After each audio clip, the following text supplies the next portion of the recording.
Jadi terkait dengan Fadel, saya sampaikan bahwa pada kesempatan ini kami dari tim hukum tidak lagi mengajukan saksi-saksi yang meringan. Kita Mirzani, waktu NM itu ciuman, pelukan, itu ada anaknya di situ yang masih di bawah umur. Ini kan memberikan contoh yang tidak baik. Kasus ini menurut saya minta KPAI bicara. Komnas Perlindungan Perempuan bicara. Begitu juga dengan Kementerian PPA untuk mengkritisi dia.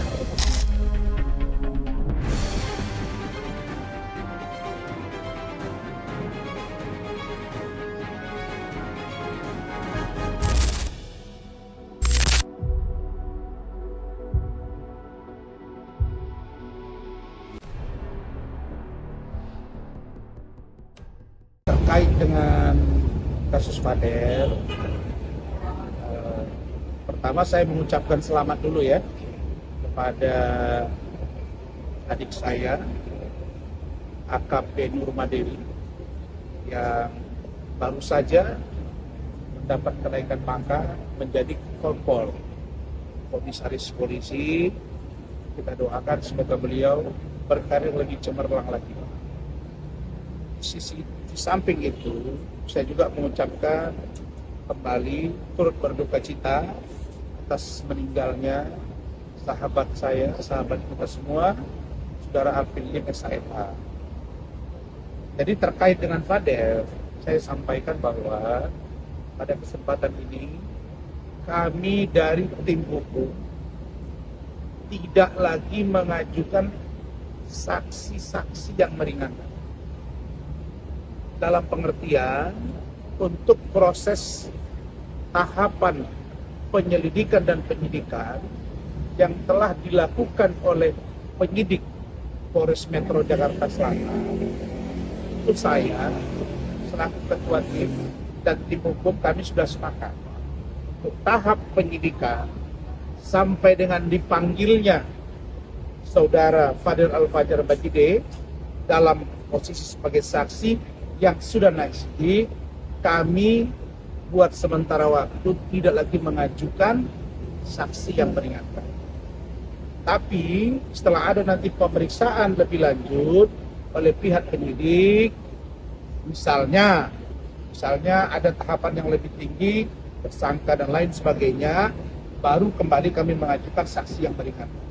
Jadi ini kenapa saya katakan, karena kami tidak ingin kasus ini juga berlarut-larut. Kita butuh kepastian hukum. Apalagi si pelapor, Saudara NM, sudah bolak-balik menyampaikan sesuatu yang menurut saya juga tidak pernah dapat dia buktikan.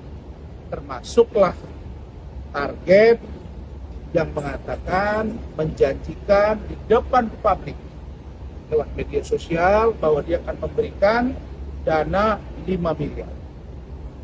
Dan sampai hari ini tanggal 6 Januari 2025 sudah 6 hari tidak ada kejelasan.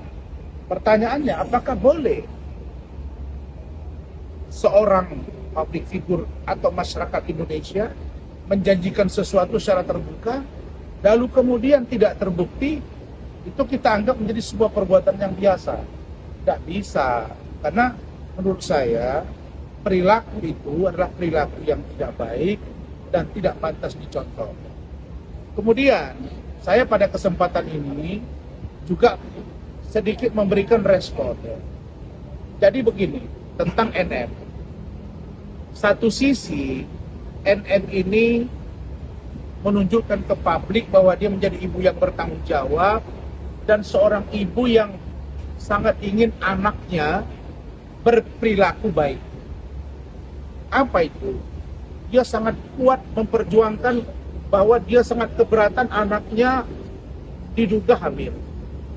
Anaknya diduga aborsi, kata dia. Sehingga dibuat laporan polisi.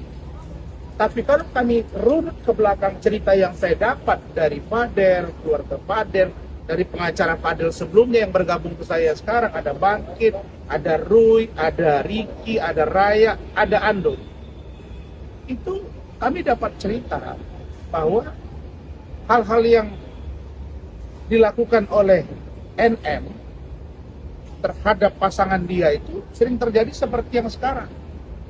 Apa yang saya mau kritisi? Setahu saya, tidak ada satu agama di Indonesia, karena kita orang Indonesia, yang membolehkan seseorang yang bukan muhrimnya, yang bukan suaminya, berangkat ke luar negeri, terus cium-ciuman, peluk-pelukan di depan anak yang paling kecil. Jadi ahli psikologi, terutama psikologi perkembangan anak, ini harus bicara. KPAI, Komisi Perlindungan Anak, harus bicara. Benar ini, Komisi Perlindungan Perempuan harus bicara. Kenapa? Karena bayangkan, Nikita Mirzani itu atau NM itu ciuman, pelukan, itu ada anaknya di situ yang masih di bawah umur. Ini kan memberikan contoh yang tidak baik. Karena itu, kalau hari ini ada masalah yang menimpa LM, putrinya melawan sehingga sulit dikendalikan dan sampai hari ini tidak mau, dikatakan tidak mau keluar dari safe house karena proses hukum sedang berjalan, tapi keluar dari sana masih bilang I love you father. Ini artinya apa? Apa yang disebut oleh banyak orang, buah tidak jatuh tidak jauh dari pokoknya, tidak jauh dari pohon. Nah, ini contoh yang tidak baik. Nah, jadi sekarang ini posisi LM dianggap, ya, selama dia sejak kecil sampai dia berumur 17 tahun hari ini, mungkin melihat situasi yang tidak baik dari orang tuanya, contoh yang kurang baik dari orang tuanya. Nah, ini baru satu. Saya yakin dengan perilaku NM sekarang, dengan pacar barunya, ya, tidak seakidah lagi. Saya nggak katakan mereka melakukan perzinahan, tapi dengan ciuman, pelukan, berangkat ke luar negeri, gendong-gendongan, pakaian-pakaian yang kurang sopan, dan rasanya sulit kita untuk percaya, dan kita menduga-duga jangan-jangan mereka melakukan sesuatu. Ya bisa saja kita duga mereka melakukan hubungan yang ya secara selayaknya tidak pantas dilakukan orang yang belum bersuami, atau orang yang belum beristri, atau orang yang belum diikat dalam perikatan. Saya tidak mencampuri urusan asmara dia. Tapi ingat, apa yang dia lakukan hari ini, potret itulah yang barangkali dulu terjadi kepada Loli. Sehingga Loli menjadi orang yang sulit diatur dan sekarang ini dianggap durhaka oleh dia.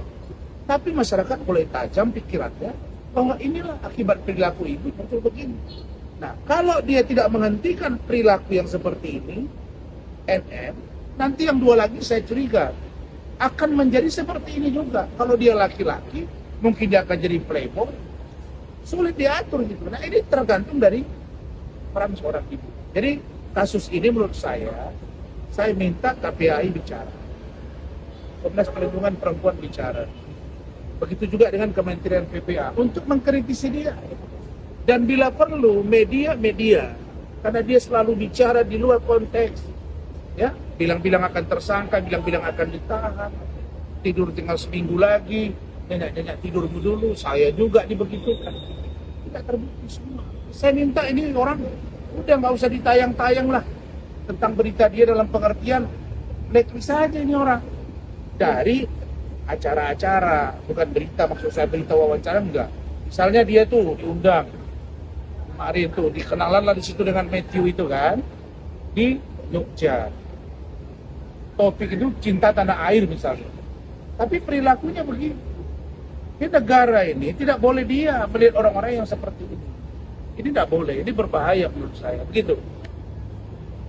Oke, terus kan kemarin sempat ada yang kencang suaranya. ya Bang, yang katanya nanti sebelum Januari lah, sebelum ganti tahun sudah dipastikan Fadeli di penjara. Tapi sampai sekarang nggak ada kabar, nggak ada kejelasan terkait Ya memang nggak ada kabar. Kabar itu pun nggak ada. Yang ada kabar dia sekarang live di Instagram dia, yang dia itu selalu berbicara. Ya misalnya ya saya lihat tadi pagi dia bilang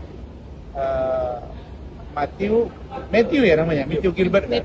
Matthew bilang nikah. Saya sih maunya pacaran aja. Bingung saya. Apa sih pemahaman dalam pikiran dia?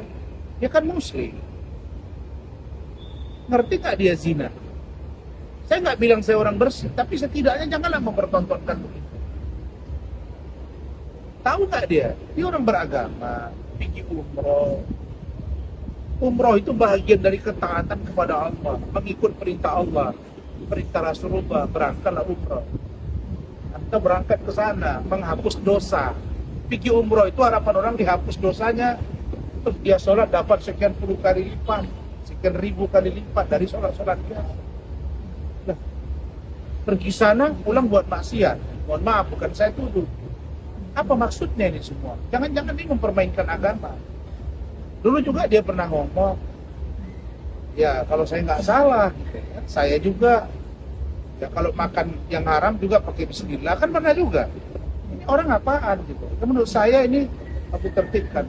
Makanya saya ingin kasus ini cepat dituntaskan, berikan kepastian hukum tentang kasus Fadel. Karena banyak lagi yang akan kita kejar, termasuk laporan saya terhadap NM yang ada di Polres Metro Jakarta Selatan, termasuk laporan Pak Umar Banjide yang ada di Polres Jakarta Selatan. Ini semua berjalan dan itu terlang, gak usah. Sekarang dia punya Instagram lah, saya di blog, dapat kok semua data itu kita simpan. Jadi yang 5 miliar tidak terbukti, silakan kalian tanya dia, wawancarai dia, minta tanggung jawab dia. Apakah akan begini terus? Terus Anda saya enak perut, janji terus nggak bayar, bayarlah. Saya kan udah tantangin kemarin, 2 minggu sebelum saya bilang saya terima tawaran. Dan saya katakan bahwa sebelum tahun baru, sebelum berganti tahun ke 2025, saya katakan bahwa Fadel tidak tersangka dan tidak ditahan. Dan terbukti sekarang. Perkara besok ada proses hukum yang lain terhadap Fadel. Saya bilang, kalau alat buktinya lengkap, monggo silakan. Bahkan kalau Fadel berbohong kepada kami, tim hukum, dapat kami buktikan memang dia berbohong, kami tidak akan segan-segan meninggalkan Fadel. Bang, berarti selanjutnya itu lagi tahap penyidikan atau tinggal pemanggilan saksi atau apa nih? Kenapa? Tahap penyidikan atau tinggal manggil saksi atau seperti sekarang apa? tahapnya penyidikan. Nah, kalau udah penyidikan, biasanya kan setelah diperiksa saksi-saksi, naik gelar, akan menjadi penetapan tersangka atau tidak. Nah, kita butuh kepastian hukum ini. Karena kasus ini sudah 4 bulan, bos. 4 bulan. Jadi ini bukan sebentar lagi gitu. Dulu dia mendesak-desak biar cepat. Ya, kami buktikan bahwa jangan ada satupun yang dilangkahi. Dan penyidik melakukan. Sekarang giliran kami nih, kita mau tolong cepat beri kepastian hukum. Atau sih Bang, Kalau ini memang sudah berdasar kuat, naik tersangka, monggo. Tapi kalau tidak, ya sudah, jangan proses. Kita butuh kepastian hukum itu. Gitu. Jadi ini nggak bisa serta-merta. Ya kalau kami dibilang banyak menghadirkan saksi, udah kami hadirkan saksi. Nah sekarang kita nggak hadirkan saksi. Silakan panggil Pak Fadel untuk nanti diperiksa setelah naik sidik. Tapi sampaikan ke kami dasar-dasarnya. Kan harus ada dasarnya. Dipanggil kenapa, setelah naik sidik apa dan bukti. Kan kita akan uji gitu. Jadi kita juga nggak mau gantung gitu ya. Kita nggak mau gantung. Orang berspekulasi, orang ngomong udah NM, udah kalah di Bu Rasman. Ya silakan orang menilai itu. Saya tidak pernah merasa saya lebih hebat dari NM. Sama dengan si pengacara si Hitam Kumal yang sombong itu. Nggak ada itu. Dia pegang kasus, tahu-tahu putusannya, aduh, di atas 10 tahun malu-maluin. Posting-posting lah dia dengan kepala negara atau orang penting di negara ini untuk membuktikan berteman. Teman ya teman. Sahabat ya sahabat. Tim pendukung ya tim pendukung. Saya juga duluan dari dia. Tapi bahwa vonis klien dari si Hitam Kumal itu buktinya berat. Artinya apa? Orang tertinggi di negara ini nggak mau campur urusan itu. Itu baru keren. Jadi itu bukti gitu loh. Bahwa kau tidak bisa membangun argumentasi hukum yang kuat, meyakinkan hakim bahwa klienmu tidak bersalah. Sehingga 1000 kali pun kau posting kau dengan pejabat negara terpenting di negara ini, tidak akan ngaruh dan tidak akan membuat orang takut. Dan kasus Cat Victoria Lim yang melaporkan si pengacara yang bernama Hotman Paris Hutapea itu akan kami lanjutkan. Dan setelah selesai kremasi, saya akan follow up itu. Karena itu pesan dari beliau sebelum beliau meninggal dunia, dalam pengertian dalam 1 minggu terakhir ini.